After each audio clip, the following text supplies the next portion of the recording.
আরে কে আপনি এইভাবে অফিসের ভেতরে উকি মারছেন কেন? আমার মেয়ে এখানে কাজ করে। আপনার মেয়ের নাম কি? ওর নাম কোয়েল। তাহলে আপনি ভেতরে গিয়ে দেখা করে আসুন, এইভাবে চোরের মতন উকি মারছেন। আচ্ছা আমি না ডেকে দিচ্ছি। না না স্যার, আমি ভেতরে যাব না। আমি ভেতরে গেলে আমার মেয়ের সম্মান নষ্ট হয়ে যাবে। সবাই বলবে ওর মা গ্রাম থেকে কি বাজে কাপড় পরে এসছে। স্যার আমি ভেতরে যেতে পারবো না। আরে মা, কেউ এরকম কিছু ভাববে না। আচ্ছা আপনি আমার সাথে চলুন চলুন। স্যার আমি ভেতরে যেতে পারবো না। আপনি একটা কাজ করবেন, আমার মেয়েকে এই টাকাগুলো একটু দিয়ে দেবেন স্যার।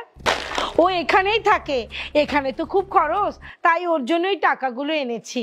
টাকা তো পেয়ে যাবে, কিন্তু আপনি এত দূর থেকে এসেছেন, একবার তো আমাদের দেখা করে যান। আচ্ছা তাহলে আমি ফোন করছি। আরে না না স্যার, না না। হ্যালো, হ্যাঁ কোয়েল, একটু নিচে আসো তো।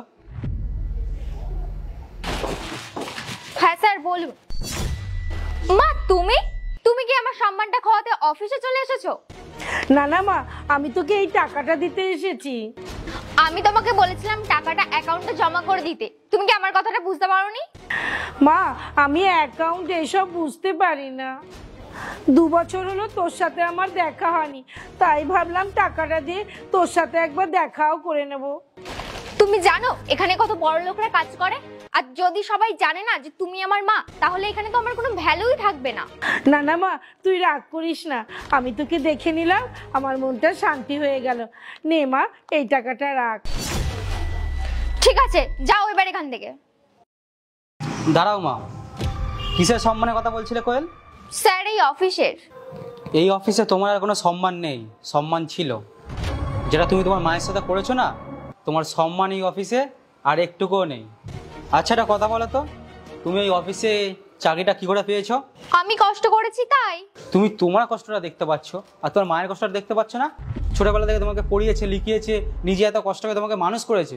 একটা গ্রামের মানুষ কীভাবে বাচ্চা মানুষ করে তুমি জানো? তুমি তো ভালোভাবেই জানবে, তুমি তো ছোটবেলা থেকে সেরকমভাবে মানুষ হয়েছো। আর তুমি যখন এখন বড় হয়েছো, এত ভালো জায়গায় চাকরি করছো, মার সাথে এখন কথা বলতে তোমার লজ্জা লাগছে? একটা কথা মনে রেখো, তুমি এই যে ভালো ড্রেস পোশাক পরে আছো না, শুধু এই মার জন্য, বুঝলে? আজকে তোমার এই মা এরকম শাড়ি পরে এসছে বলে তোমার লজ্জা লাগছে।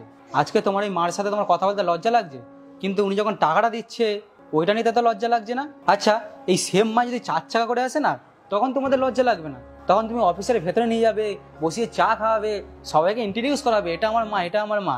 আর আজকে মাটার এরকম অবস্থা বলে, ড্রেস পোশাক ঠিক নেই বলে তুমি সবার কাছে এনাকে সম্মান দিচ্ছ না। একটা কথা ভালো করে বোঝো কোয়েল, আজকে তোমার এই যে সাকসেস, তুমি আজকে এত টাকার মালিক।